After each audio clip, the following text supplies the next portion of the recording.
இது எதுவுமே இல்லாம காலையில முதலமைச்சர் அவர்கள் தன்னுடைய சமூக வலைதளத்தில் போடுறாரு, பாரத பிரதமர் நரேந்திர மோடி ஐயா அவர்கள் பீகார்ல இருந்து தமிழக மக்களை இன்சல்ட் பண்ணிட்டாங்க, தமிழ்நாட்டை பத்தி தப்பா பேசிட்டாங்க. பாரத பிரதமர் நரேந்திர மோடி அவர்கள் என்ன பேசினாங்க? தமிழ்நாட்டில் வசிக்கக்கூடிய, தமிழ்நாட்டிலே வேலை பார்க்கக்கூடிய பீகாரை சேர்ந்த இங்கே வேலை பார்க்கக்கூடிய சொந்தங்கள் தமிழ்நாட்டினுடைய திராவிட முன்னேற்ற கழகம் டிஎம்கே அப்படிங்கிற வார்த்தையை பயன்படுத்துறார். திராவிட முன்னேற்ற கழகம் கட்சியினுடைய தலைவர்கள் அவமானப்படுத்துறாங்க. இதுதான் பாரத பிரதமர் நரேந்திர மோடி அவர்கள் பீகார்ல தேர்தல் பிரச்சாரத்தின் போது சொன்ன வார்த்தை. இது டிஎம்கே அவமானப்படுத்துறாங்கிற ப்ரூஃப் நம்முடைய சமூக வலைதளத்தில் அந்த வீடியோவை போட்டு ஹிந்தி சப்டைட்டில் போட்டிருக்கோம். நம்ம பிஜேபி தமிழ்நாடு, என்னுடைய சமூக வலைதளம், நம்முடைய நயினார் அண்ணன் எல்லாத்துலயும் நீங்க பார்க்கலாம்.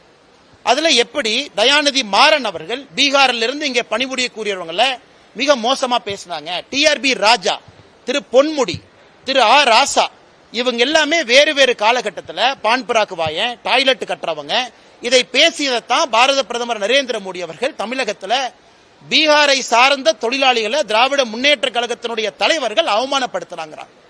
அதனால் இன்னைக்கு 888 கோடி ரூபாய் ஊழல் நடந்திருக்கக்கூடிய Tamil Nadu municipal administration, water supply, நகராட்சி நிர்வாகம் மற்றும் நீர் வழங்கல், இந்த துறையில இவ்வளவு ஆதாரத்தின் அடிப்படையில் ஈடி கொடுத்தும் கூட அதை பற்றி வாயை திறக்காத முதலமைச்சர் திசை திருப்புவதற்காக பாரத பிரதமர் நரேந்திர மோடி அவர்கள் சொல்லாத ஒரு விஷயத்தை சொன்னதாக போய் பேசுறாங்க.